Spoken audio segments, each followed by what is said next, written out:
এবার নজর রাখবো ওয়েদার আপডেটের দিকে। বৃষ্টি আরো কিছুদিন চলবে, সেই সঙ্গে বইতে পারে ঝোড়ো হাওয়া। কলকাতায় মঙ্গলবার পর্যন্ত বিক্ষিপ্ত বৃষ্টি চলতে পারে। বজ্রবিদ্যুৎ সহ বৃষ্টির পাশাপাশি বইতে পারে ঘন্টায় 30 থেকে 40 কিলোমিটার বেগে দমকা ঝোড়ো হাওয়া। আবহাওয়া দফতরের তরফ থেকে ঠিক কি বলা হয়েছে শোনাবো। সম্ভাবনাটা বেশি, কিন্তু মোটামুটি ভাবে এখন যা সিনপটিক সিচুয়েশন তাতে দুই বঙ্গেরই প্রত্যেকটি জেলায় আগামী 7 দিন হালকা থেকে ভারী বৃষ্টি, এই হালকা থেকে মাঝারি বৃষ্টি পাবে।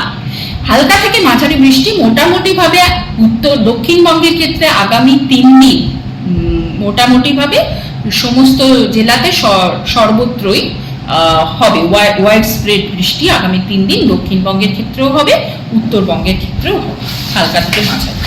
আর তারপরে দক্ষিণবঙ্গের ক্ষেত্রে তার পরবর্তী দুদিনে আবার ফেয়ারলি ওয়াইড স্প্রেড হয়ে আবার পরের দুদিনে আবার ওয়াইড স্প্রেড বৃষ্টির সম্ভাবনা। আর উত্তরবঙ্গের ক্ষেত্রে আপাতত প্রথম 4 দিনই ওয়াইড স্প্রেড হালকা থেকে মাঝারি বৃষ্টির সম্ভাবনা থাকছে, তারপরে পরবর্তী 3 দিনে ফেয়ারলি ওয়াইড স্প্রেড বৃষ্টির সম্ভাবনা থাকছে।